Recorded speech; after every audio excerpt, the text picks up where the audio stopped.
Okay, let's get started.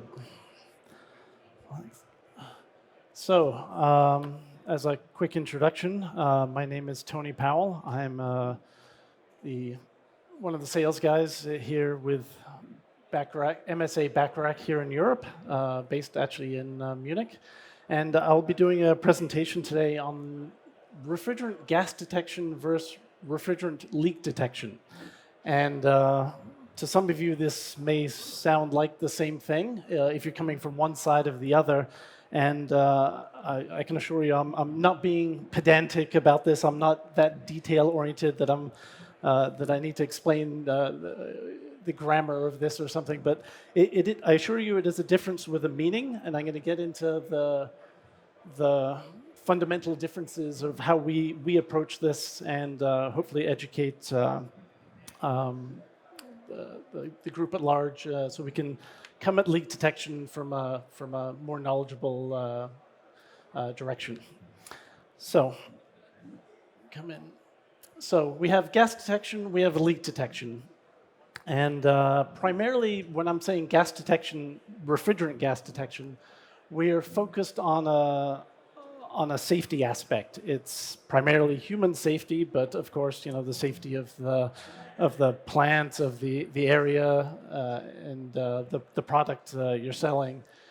And as such, its focus is on a higher range of detection. It's detecting gas. You don't care how the gas got there. Primarily, you're primarily worried why there's gas there. Is it at a level that causes concern for life or property? And then when we get into leak detection, this is a totally different level that you're focusing on. You're focusing on the leak. Why is there a leak? Why is that leak there? How can I get rid of this leak? And you're focused on a performance, on a preventative approach to combating this leak. And it's not specifically focused on safety. It of course works in that way, but it can help you and become part of your overall safety protocol for it. So yeah, from leak detection, you're coming at it from a performance, from energy savings, from environmental savings of refrigerant and economic savings. Refrigerant's not cheap. A chiller system running poorly costs a lot of energy. Lately, energy is not so cheap as I think we're all finding. So moving on. So just to give you a sense of scale, but before I get into this, for those of you not familiar with ppm, it's parts per million volumetric, actually, if you want to get technical. But if we can all imagine a square meter, imagine a cube, a square meter as large, that would be a million cubic centimeters would fit into that cube. So 1 ppm, if you can imagine a cube of gas at the same temperature and pressure as what's in that 1 meter cube, 1 ppm would be that tiny cube inside that 1 meter cube. So just to give you a sense of scale. And then with leak detection, we're way down this end. We're down single-digit ppm. There's no threat to life or safety down in single-digit ppm unless you happen to be using cyanide for a refrigerant, which I hope nobody is. But typically, we're well into the hundreds, in most cases, thousands of ppm you're detecting on the safety level to prevent safety issues on this. So this is the scale we're dealing with, and it's just to keep in mind, it's orders of magnitude difference. Down single digit up to hundreds and thousands of ppm. So the primary drivers, as I've kind of got into, are primarily on the gas detection side of it. It's squarely focused on safety, and here in Europe, it's EN 378 and all the supporting EN requirements that feed into that. There's dozens of them. Also, ATEX comes into play in some cases, and these are all specific to the individual sites. And for some, the driver is actual personal safety. They're of course worried about the safety of people, but for unfortunately some people it's literally a box checking exercise, and they want to be compliant, but they're not thinking, like a landlord installing smoke detectors. They're doing it because they have to, not because they really think a smoke detector is gonna accomplish much. But it encompasses all regions of that. But then coming all the way down into the leak detection range of it, now we're focused on some regulatory requirements. You have to, if you're leaking, you need to document this, how much refrigerant gets added in the system. But typical supermarkets used to leak on average 20+% of their charge every single year. I mean, if you think about the size of a typical supermarket refrigeration system, that's a lot of refrigerant just literally going up into the atmosphere. And then on an economic side, which is probably a very big driver as well, a system running very low on a refrigerant will use tons more energy. You can, in worst case, if it's performing very poorly, you're going to lose product if it's a supermarket, and then you're mitigating your maintenance costs. If you're detecting refrigerant leaks when they're tiny, and getting your maintenance people in there proactively fixing them, you're saving yourself a lot of money on maintenance, because calling in the maintenance guy on a holiday weekend to do fix a catastrophic leak that's been slowly boiling away in the background gets quite expensive. There's few ways to do gas detection in refrigerant. I'm going to briefly go over the two most common, and that is passive diffusion and active sampling. I'm not going to go into too much detail, but in general, on the safety compliance side of it, we're using passive diffusion. These are the leak detectors. They're mounted to the wall. They wait for gas to come to them, read the reading, and report back or do something with it. And then we have systems which are actively sampling the air. You have a central unit, air tubes going all over the property into the different areas with refrigerant, and actively pulling air into a much higher, much more sensitive sensor and giving you this low-level sensing. So refrigerant detection, as we call it, I'm not talking the portable type of leak detection. This is fixed installation in a system. I have two examples from our company, but these are permanent fixed installations. They're designed to do something. They're not just going to blink and beep at you on the wall. They have to, when they detect it, they have to functionally do something for you, and that's via relays, Modbus. They're going to shut down a refrigeration system, shut the liquid line solenoid, start an evacuation fan, set an alarm off outside the door so people don't come into an unsafe environment. Or in the case of low-level leak detection, it could proactively send a message out to your maintenance guy, like, hey, rack number 5 has a small leak. Send a guy in, find it, and fix it proactively. So these are the main types of leak detection that we're seeing in the market. And to kind of get into the nitty-gritty of the difference between the two, as I mentioned, the safety leak detector is more of a passive. It is a passive diffusion sensor, while as an aspirated one is actively pulling samples from different areas. Typically, you have one sensor per device on the diffusion. Can have two in some cases if you're measuring different gases, but it's typically one. Whereas you can have multiple, up to 16 of the aspirated, and then you can add extra ones as large as your facility needs to be. The sensor technology for these ones, we have electrochemical, semiconductor, catalytic bead, and infrared.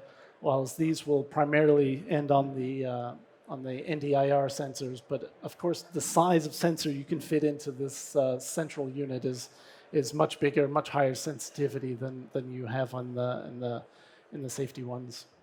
And the minimum detection level typically is around 50 ppm. It varies by gas. Ammonia would be lower, of course, but for standard hydrocarbon refrigerants, it's not a safety issue to people until you're in the thousands, tens of thousands of ppm. and then in aspirated, ours goes down to 1 ppm to find tiny, tiny leaks and proactively fix them.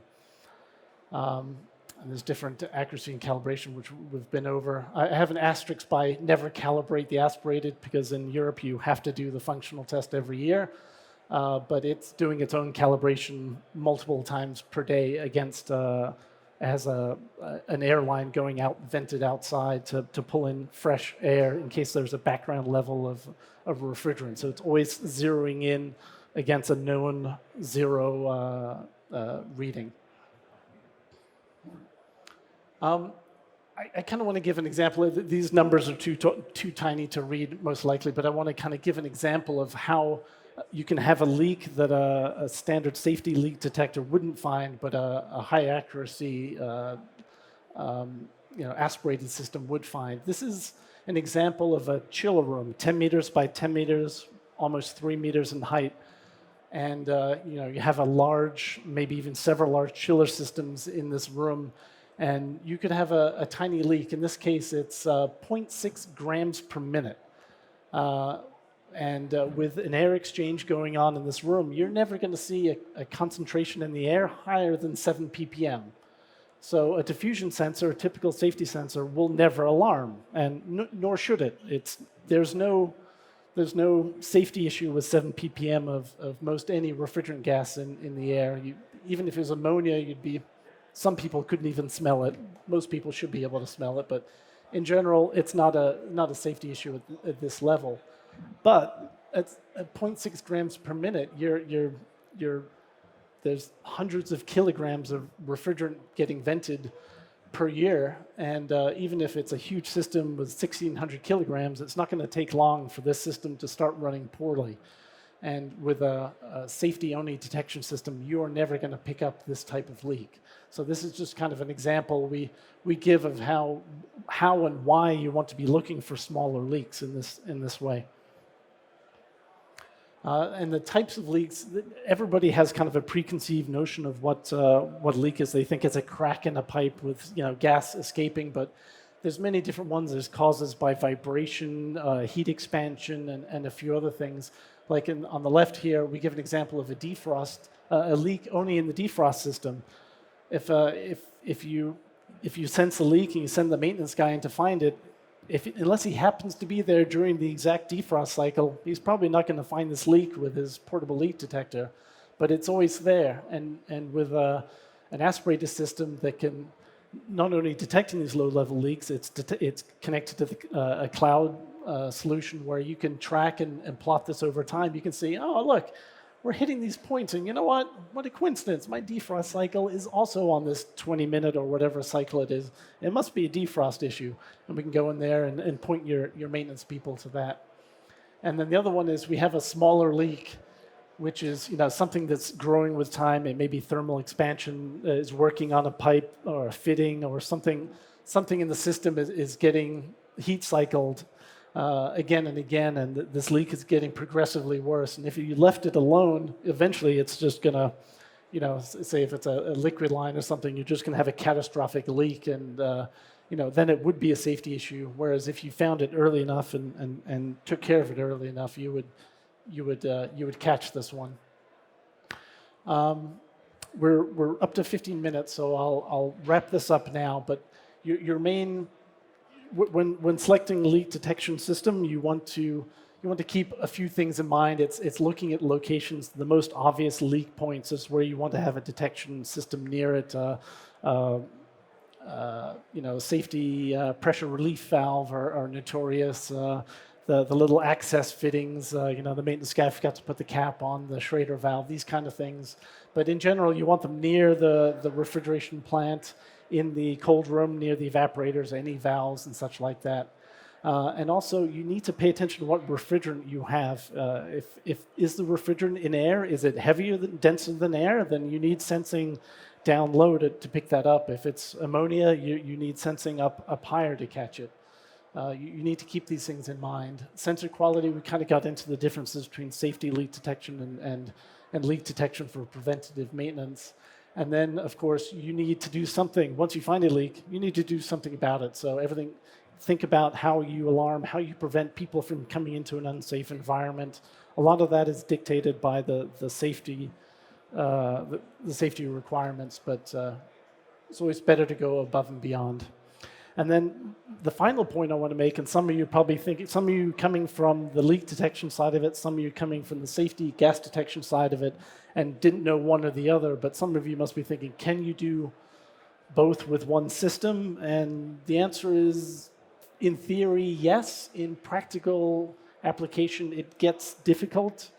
It can be done, but it takes a good bit of forethought and planning. That if you, for say, used an aspirated leak detection system, it would catch all these leaks before they became a big problem. But the large, yeah, the Achilles heel to that plan is if you have a catastrophic, huge leak in one big go, a system set up for low-level leak detection is taking its time going stage to stage, looking around for low-level leaks, and it might be a minute or two before it comes back to a certain area. And in this case, you've lost a minute of warning to personnel. So in most cases, a combination of both of them would be ideal, but you need to think about these as you set up a system.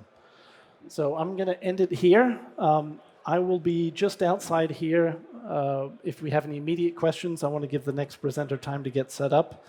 But come visit us. We're at the MSA Backrack booth. We're in Hall 5, number 228. Come by. We're here all the time. So yeah, come by, chat. We can discuss leak detection and how best to approach it for your needs, because everybody is of course has different needs and different ways to tackle this problem. So thank you very much for your time, and finished.